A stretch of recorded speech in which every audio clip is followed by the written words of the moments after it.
बच्चों, आज मैं आपको जापान की जलवायु के विषय में जानकारी दूंगी। आपको पता ही है, जापान एक समुद्र शक्ति वाला देश है, यानी ये चारों ओर समुद्र से घिरा हुआ है, जिसका प्रभाव यहाँ की जलवायु पर बहुत अधिक पड़ता है। जापान शीतोष्ण कटिबंध में स्थित मानसूनी जलवायु वाला प्रदेश यदि कहें तो कोई बड़ी बात नहीं है। यह 27 डिग्री से 45 डिग्री उत्तरी अक्षांशों के मध्य में स्थित है।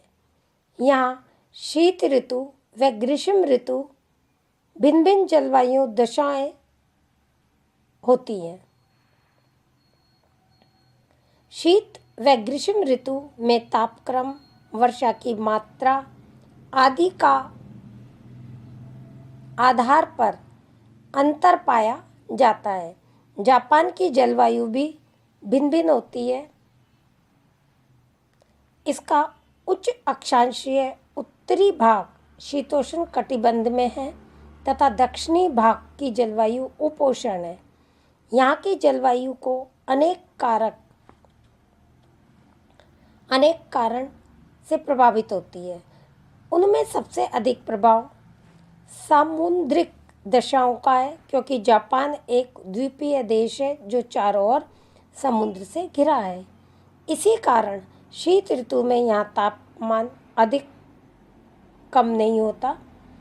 इसके अलावा अक्षांशीय स्थिति, मानसून, धरातल आदि जापान की जलवायु को प्रमुख रूप से प्रभावित करते हैं। अब जापान की जलवायु को प्रश्न उठता है, जापान की जलवायु को कौन कौन से कारक प्रभावित करते हैं।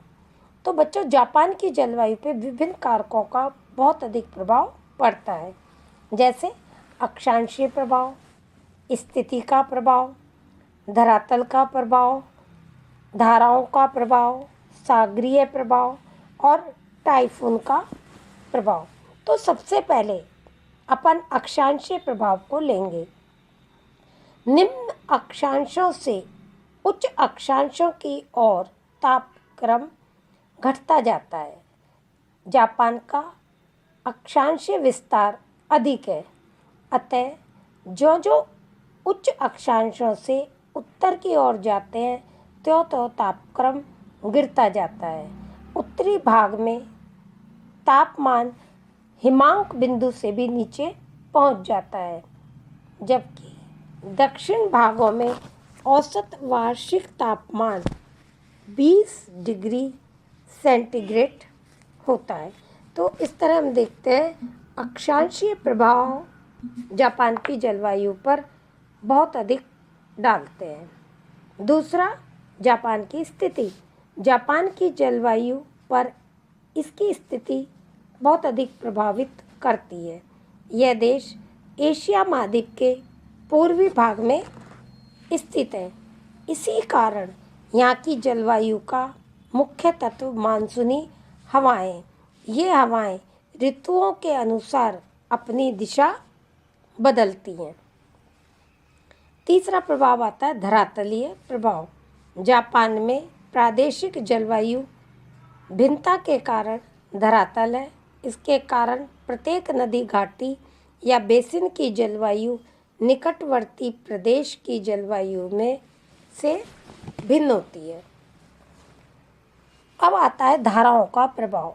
जापान की जलवायु पर ओखोटस्क ठंडी धारा तथा क्यूरोशिवो की गर्म धारा का बहुत अधिक प्रभाव पड़ता है।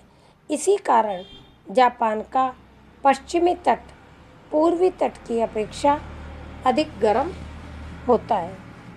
इसके बाद आता है बच्चों सागरीय प्रभाव। जापान की द्वीपीय स्थिति है जो चारों ओर समुद्र से घिरा हुआ है।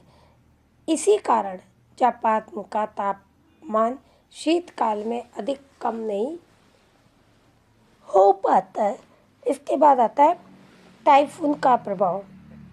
जापान की जलवायु टाइफून से भी बहुत अधिक प्रभावित होती है। टाइफून ग्रीष्म काल में अधिक प्रकट होते हैं। इनसे मौसम में अचानक बहुत अधिक परिवर्तन आ जाता है। टाइफून की संख्या में परिवर्तन होता रहता है, लेकिन जापान में प्रतिवर्ष जुलाई से नवंबर के बीच औसत 20 टाइफून अपना प्रभाव दिखाते हैं।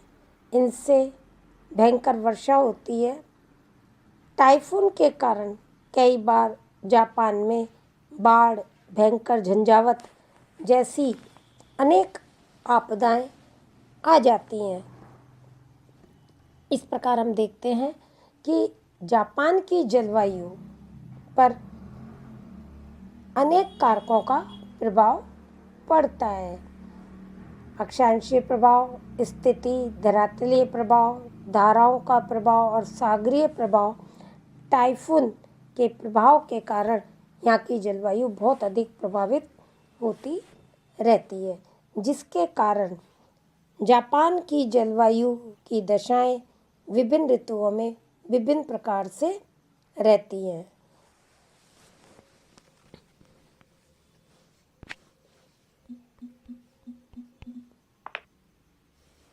अब आता है बच्चों जापान की जलवायु की दशाएं। सबसे पहले शीत ऋतु की दशाएं। शीत ऋतु में मध्य एशिया बहुत अधिक ठंडा रहता है, जिसके कारण मध्य एशिया में उच्च वायु दाब का केंद्र स्थापित हो जाता है। इसी कारण इस स्थान से हवाएं चलने लगती हैं, जो चीन के ऊपर गुजरती हुई जापान तक पहुंचती हैं। इन हवाओं के उत्तरी पश्चिमी मानसूनी हवाएं कहते हैं। ये हवाएं पश्चिमी तट पर प्रभाव डालती हैं। ये हवाएं जापान में पहुंचने से पहले जापान सागर से गुजरती हैं। यह सागर कुरोशिवो उष्ण जलधारा के कारण गर्म रहता है। पश्चिमी तट पर कुरोशिवो गर्म जलधारा के कारण तापमान अधिक नहीं गिरता, लेकिन पूर्वी तट पर इस समय तापमान अत्यधिक गिर जाता है। इस कारण पश्चिमी तट पूर्वी तट की अपेक्षा अधिक गर्म रहता है। जापान सागर से गुजरते समय ये हवाएं कुछ ताप व नमी ग्रहण कर लेती हैं, अतः ये हवाएं अपेक्षाकृत अधिक ठंडी नहीं रहती एवं कुछ वर्षा भी कर देती हैं। जापान के उत्तरी भाग में बहने वाली ओखोटस्क ठंडी जलधारा के कारण जापान के उत्तरी भाग होक्काइडो में बर्फ जम जाती है। शीत ऋतु में जापान में वर्षा बहुत कम होती है। उत्तरी पश्चिमी मानसून द्वारा इसके पश्चिमी तट पर कुछ वर्षा जरूर होती है। वर्षा बर्फ के रूप में होती है। पश्चिमी तट में 50 सेंटीमीटर औसत वर्षा होती है। पूर्वी तट प्राय शुष्क रह जाता है। तो बच्चों, ये जापान की शीत ऋतु की दशाएं। शीत ऋतु के बाद आता है ग्रीष्म ऋतु की दशाएं। ग्रीष्म ऋतु में मध्य एशिया में वायु दाब की स्थिति शीत ऋतु के बिल्कुल विपरीत हो जाती है। शीत ऋतु में मध्य एशिया में उच्च वायु दाब का केंद्र स्थापित होता है, लेकिन ग्रीष्म ऋतु में मध्य एशिया में ठीक इसके विपरीत निम्न वायु दाब का केंद्र स्थापित हो जाता है। इस समय प्रशांत महासागर पर उच्च वायु दाब रहता है। फलस्वरूप हवाएं प्रशांत महासागरीय उच्च वायु दाब केंद्र से न्यून वायु दाब केंद्र के मध्य एशिया की ओर चलने लगती है। संपूर्ण जापान इस दक्षिणी पूर्वी मानसूनी हवाओं के प्रभाव में रहता है। जापान के चारों ओर समुद्र से घिरा हुआ है। इसी कारण मध्य एशिया के अनुरूप इस देश का स्थलखंड गर्म नहीं होता एवं ग्रीष्म ऋतु में तापमान अधिक नहीं बढ़ पाता। जुलाई माह की समताप रेखाओं के आधार पर तापमान उत्तर से दक्षिण की ओर बढ़ता जाता है। उत्तरी होक्काइडो धूप द्वीप इस ऋतु में औसत तापमान 16 डिग्री सेंटीग्रेड रहता है। दक्षिण जापान में औसत तापमान 20 डिग्री सेंटीग्रेड रहता है। इस ऋतु में हवाएं जल से स्थल की ओर चलती है। इसी कारण इन हवाओं को प्राप्त नमी होती है। ये हवाएं संपूर्ण जापान में वर्षा करती हैं। जापान का अधिकांश वर्षा इस ऋतु में होती है। इस ऋतु में सबसे अधिक वर्षा जून व जुलाई माह में होती है। वर्षा का वार्षिक औसत 200 सेंटीमीटर है। दक्षिण पूर्वी तटीय भागों में वर्षा का औसत 250 सेंटीमीटर है। वर्षा की मात्रा उत्तर से दक्षिण की ओर बढ़ती जाती है। तो बच्चों, इस तरह हम देखते हैं जापान की जलवायु पर विभिन्न कारकों का प्रभाव पड़ता है। साथ में इन कारकों के प्रभाव के कारण शीत ऋतु की दशाएं और ग्रीष्म ऋतु की दशाएं अलग अलग जापान में पाई जाती है।